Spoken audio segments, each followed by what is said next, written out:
Left of the box.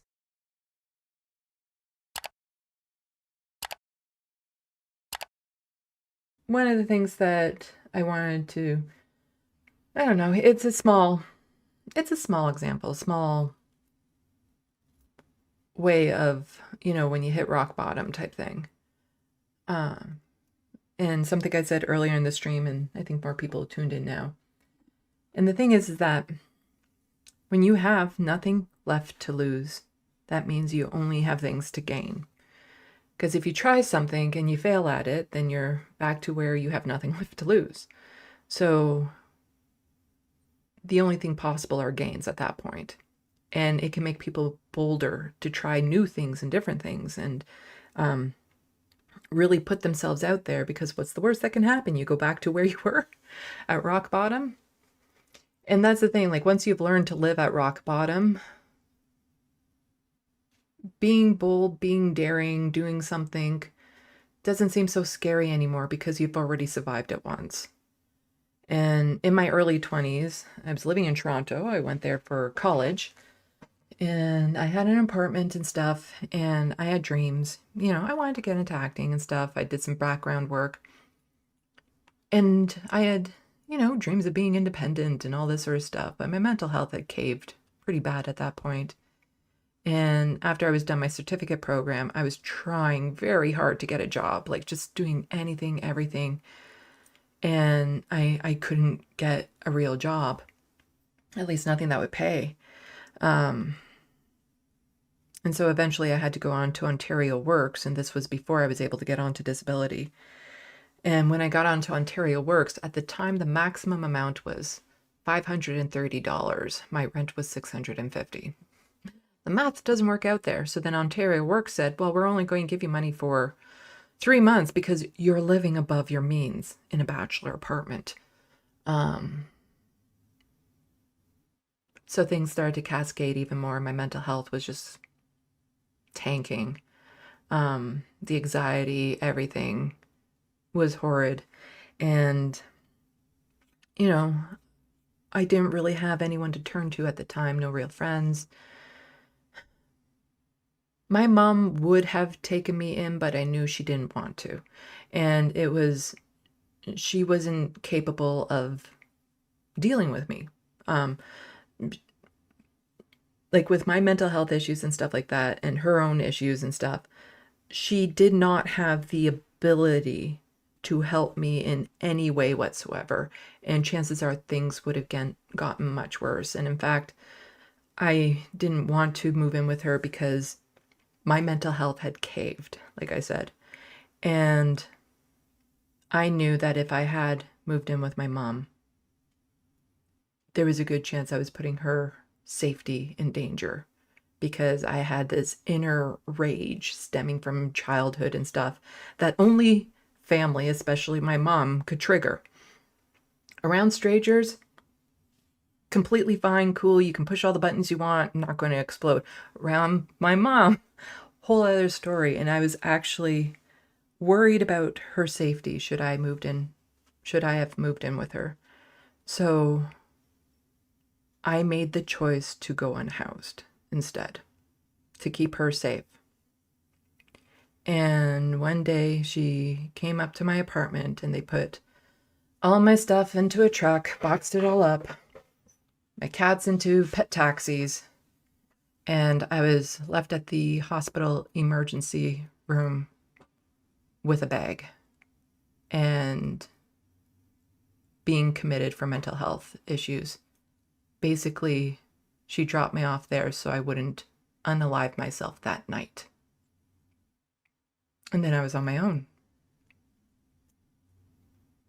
In the hospital, trying to figure out what to do, no clue.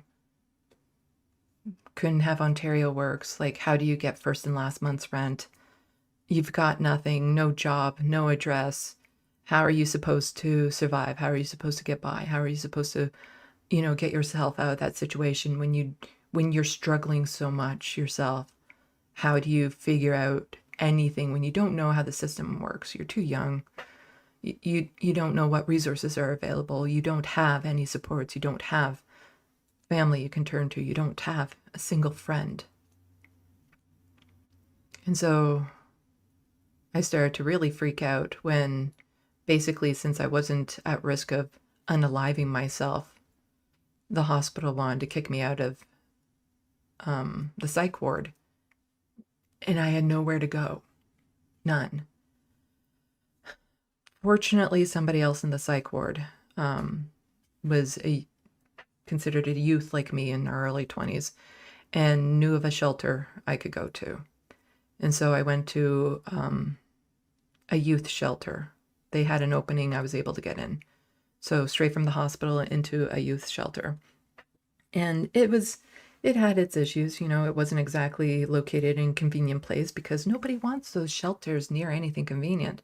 So when you left in the morning, you had to take the bus to get to the downtown, to get to the soup kitchens and things of that sort. And we were given something called PNA. I forget what it stands for exactly. It was an allowance. The A was for an allowance. It was a weekly stipend of like $24. And we were given 5 bus tickets for the week, which was enough to leave, but not come back every day type thing. So then you would spend money on that, or you'd find other ways of getting money or bus tickets. And they would kick you out first thing in the morning, and you weren't allowed back until the evening, but then you had to be back at a certain curfew. And I was an adult, I used to be making my own hours and stuff, like the idea of having a curfew. But it was also the way everyone suddenly treated me like I was a liar. I was deceitful. I was bad. I was on drugs. I was doing all these things because I'm in a shelter. How else did I get there other than being a horrible person? And I got that vibe from the staff a lot, from other people, but it didn't show when I was on the streets because I didn't look unhoused. Look unhoused, whatever that's supposed to mean. And I was just struggling to navigate the system. Like, I was in desperate need of mental health care, which I couldn't get. Being around strangers, having to share a room, it was hell. Trying to figure all of that out when I'm used to being on my own. I need my own space. Like, I need my privacy. I need my own space. Having to deal with all these strangers suddenly all around me all the time. I had my sketchbook with me at that time anyway. And it was just the little things. And then I was able to get into another shelter. So the thing is with the first shelter, you were only allowed to stay there for 3 months. And then you had to either have a job or something else and get out of there. But I was able to get into another program where you could stay in longer. And there I was at least able to have my own closet-sized room so I could have a little bit of privacy and stuff. But again, curfews, random nightly checks to see if I'm in my room, like I was in a prison or something. Still sharing space with people, strangers I don't know, personality conflicts, all that sort of stuff. When I was in the shelter, my mom had taken in my cats. One of them passed away, and at that time he was my anchor. He is what Frodo is to me now.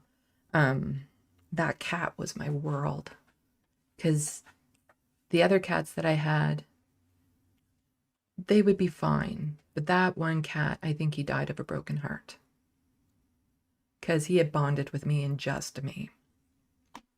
And he died alone. And that broke me even more. And so I was trying my best just to figure out what to do next. Tried to get involved with programs, try to get a job. But how do you get a job when, you're living in a shelter, when you don't have resources, when, all these things? Because I had tried so hard to get a job when I did have an address. And here I was, no address, no real good work history, no college diploma. How was I supposed to get by? And, some days I just did nothing. When it was the lead up to becoming unhoused, so many days it was just waking up, killing time before going back to sleep. wishing I wouldn't wake up the next morning, waking up the next morning upset I woke up, killing time until I had to go back to sleep. And in the shelter, sometimes I just lost this, like, what do you do? How do you get out of it? And I met someone. He became my first boyfriend. It took me that long to get a boyfriend or a partner of any sort. And he wasn't physically abusive, but mentally, he was familiar. He was a sociopathic liar. Everything he said was a lie. But that was my family. That was people in my family.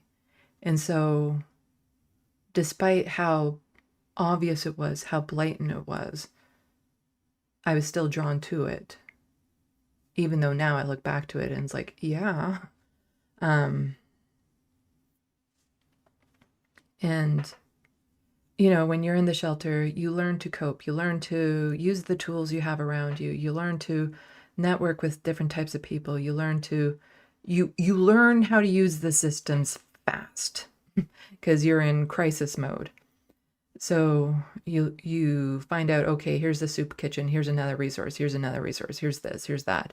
And you're on the go all the time trying to figure out what's next, what's next, what's next. And I spent an entire year in the shelter system, like all the holidays, everything. And I remember the odd thing about Christmas there was everyone liked to donate, you know, to the shelters around the holidays so that they would feel good for the rest of the year. And so we were able to have like a big turkey dinner and everything. And I remember all of us sitting out in the main lobby of the shelter and all these turkeys and food. And even though none of us were related, we could all relate. And for all of us, spending that time together was far more pleasant than if any of us had tried to spend time with our families. Because that's one of the misconceptions people have, is especially with youth and stuff. It's like, well, don't you have family? Everyone there had family. But the options were so bad with the family that it caused them to go into the shelter, kind of like it did with me. And like even just going home to visit my cats, I could only do that once, twice a month because I was, you know, my home was way out of Toronto, so I'd have to travel. But again, you have a curfew. You're only allowed a few nights away from the shelter because if you can do more than a couple nights away from the shelter in any given month, then obviously you don't need to be in the shelter. Like there's all these constraints, all these rules. And again, people just looking down on you for being in the shelter in the first place, that there must be something wrong with you, that you're lying and all this sort of stuff, that you can't be trusted. And to me, that was a polar opposite because I was always the person that was the good kid, could be trusted, was honest and truthful, and everyone knew that about me. And to have that immediate flip with how people treated me was quite jarring.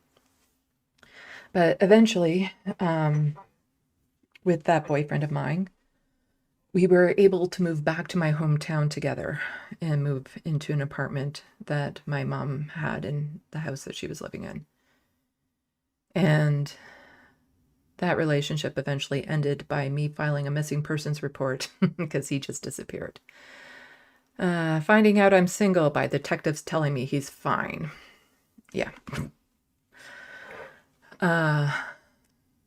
Which was devastating, and my mental health continued to get worse. And it got to the point where I qualified for disability because my mental health was just so bad. And disability was enough to just keep me afloat. And it's important at times like that to find something to keep you afloat. You know, you might be using all of your energy to tread the water, but it's important that you do until the current changes. Until something happens, somebody throws you a lifeline, the current changes. It's important to just keep your head above water. And since that time, my life has been a roller coaster. But I would hear people say, you know, they wouldn't be able to go homeless. They wouldn't know what to do. They wouldn't do this. This is horrible. That would be You learn to survive it. No matter how bad it gets, you find the coping mechanisms. You learn to survive it. And I hate the phrase, ooh, well, it made you stronger. No, you learn to use the tools you have. There's that poem I have. It wasn't the pain that I went through that made me stronger. It was how I learned to adapt and compensate that made me stronger. It wasn't the bad things that happened to me that made me who I am. It was my ability to overcome those bad things that shaped me into who I am. I am not the result of the wrong that happened to me. I'm a result of my perseverance to keep going.